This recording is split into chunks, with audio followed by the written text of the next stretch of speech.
ماشاء اللہ عارف صاحب، آپ نے کلام بھی سنتے رہیں گے بیچ بیچ میں، آپ نے کچھ ادیبوں کے لطیفے بھی اکٹھے کیے تھے، اور وہ کتاب شاید ابھی شائع نہیں ہوئی، لیکن میں نے اس کا مسودہ دیکھا تھا آپ سے.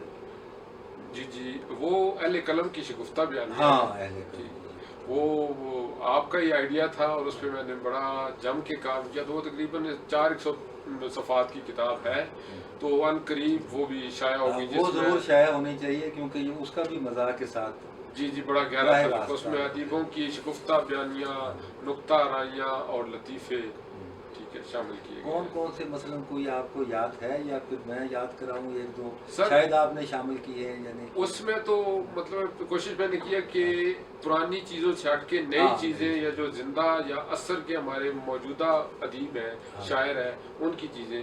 جیسے خالد مسعود صاحب سے ایک دفعہ بات ہو رہی تھی، کہنے لگے کہ میرے پاس 8 ویپنز ہیں جن میں 5 ممنوع بور کے. میں نے کہا آپ ان کا کرتے کیا ہے؟ کہتے ہیں کرنا کیا ہے، سال کے سال صاف کرتے ہیں. ایک میں بھی آپ کو سناؤں، میں پوچھوں گا کہ شامل کیا ہے یا نہیں. احمد ندیم قاسمی صاحب اور ہمارے ایک اور شاعر، میں نام نہیں لیتا، بہت اچھے شاعر اور ضخیم شاعر تھے. تو مشاعرے میں کوئی گھریلو جیسے بیٹھکیں ہوتی ہیں اس میں گئے، تو وہ جوتیاں ووتیاں اتار کے نیچے بیٹھتے تھے. تو کافی جوتیاں تھیں. بعد از مغرب وہ ختم ہوا، تو وہ صاحب جو تھے شاعر، وہ نیچے ایسے کچھ ڈھونڈ رہے تھے جوتیوں میں. تو احمد ندیم قاسمی صاحب ادھر گئے، تو انہوں نے کہا کہ یہ کی کر رہے ہو؟ انہوں نے کہا جوتی لب رہے ہیں. تو احمد ندیم قاسمی صاحب نے کہا کہ جوتی لب رہے ہو یا جوتی پسند کر رہے ہو؟ واہ واہ واہ، یہ اس کتاب میں شامل نہیں ہے، انشاءاللہ اس کو بھی شامل کریں گے. واہ واہ. چلیں کچھ اور کلام ہو جائے. اور دیکھیں کہ کچھ فیشن کے حوالے سے جی. پیش قدمی میں جو ہی کرتا ہوں، پیش قدمی میں جو ہی کرتا ہوں، میری آنکھیں دہائی دیتی ہیں اس کے پتلے نقاب سے یارو، اس کی مونچھیں دکھائی دیتی ہیں. اور منہ پہ لالی ہے کان میں بالی، منہ پہ لالی ہے کان میں بالی، چال میں ہے عجب زنانہ پن، سال ہا سال کی ریاضت سے نوجوان بن گئے ہیں 2 in 1. واہ واہ. اور وہ تو خاص طور پہ سنائے نا جس نظم کے مصرے کے ٹکڑے پر آپ نے اپنی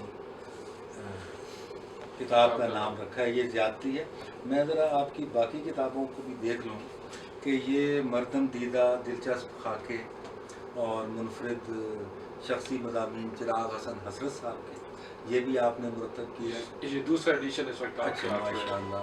اور یہ دھوپ چاؤں، یہ بھی چراغ حسن حسرت کی کتاب آپ نے مرتب کی.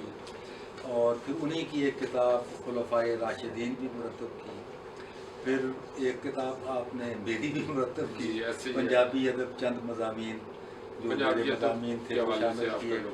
اور پھر آپ نے یہ رنگ برنگی کہانیاں، یہ بھی آپ نے کتاب لکھی. ماشاءاللہ ان میں سے بہت سی کتابوں کا دوسرا اور تیسرا ایڈیشن آ چکا ہے. ماشاءاللہ. نہیں، یہ نظر ہی آتا ہے کہ بڑی اہم کتاب ہے، اور آپ نے جتنی محنت سے انہیں مرتب کیا ہے، ترتیب دیا ہے، دلچسپ بھی ہے، مفید بھی ہے، پڑھنے لائق بھی ہیں. پھر چراغ حسن حسرت صاحب کا اپنا نام بہت بڑا ہے. چراغ حسن حسرت صاحب کا بھی کوئی لطیفہ اس میں دیا ہے کہ نہیں دیا؟ اس کے حوالے سے جو تھا جی ان کی یاد آ کافی گیا. لطیفے وہ تھا نا الہی پہنچتا شاید، یا وہ مونچھوں والا، تو وہ اس کو انہوں نے چراغ حسن حسرت صاحب نے ٹی اس میں بیٹھے ہوئے آرڈر دیا چائے لانے کا کہ چائے لے آؤ. تو وہ چائے جو تھی آئی نہیں، کافی دیر گزر گئی. تو بالآخر انہوں نے وہ مینیجر سے شکایت کی کہ وہ میرے کو کہا تھا چائے لانے کا، وہ چائے نہیں لایا. تو اسے پتہ نہیں تھا نام وام کا. تو مینیجر نے پوچھا کہ وہ تو نہیں تھا جو سفید مونچھوں والا؟ کہنے لگے جب میں نے آرڈر دیا تھا اس وقت تو اس کی مونچھیں کالی تھی. اچھا، وہ آپ ذکر کر رہے تھے میری نظم کا. یہ نظم بہت میں سمجھتا ہوں کہ یہ میری وجہ شہرت بھی بن گئی ہے، اور ابتدائی دنوں میں ہی آپ سے ہو بھی گئی ایسے ہی ہے. اور یہ اس وقت تک سوشل میڈیا پر کم از کم بھی 3 کروڑ مرتبہ دیکھی جا چکی ہے.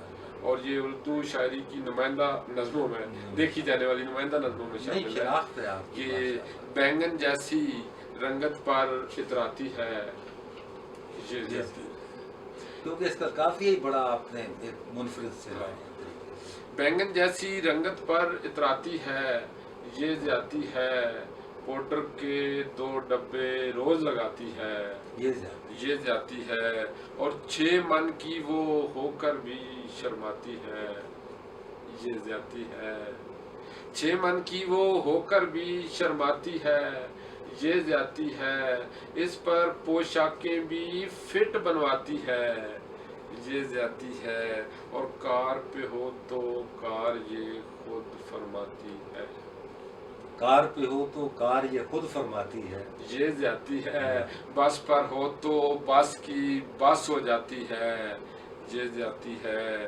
چائنا کے موبائل پر اتراتی ہے یہ زیادتی ہے، لوڈ ہمارا کال تمہیں کھڑکاتی ہے یہ زیادتی ہے، اور اس کا ابا ویسے ہی جذباتی ہے یہ زیادتی ہے، واہ حالانکہ یہ مسئلہ میرا ذاتی ہے یہ واہ زیادتی ہے۔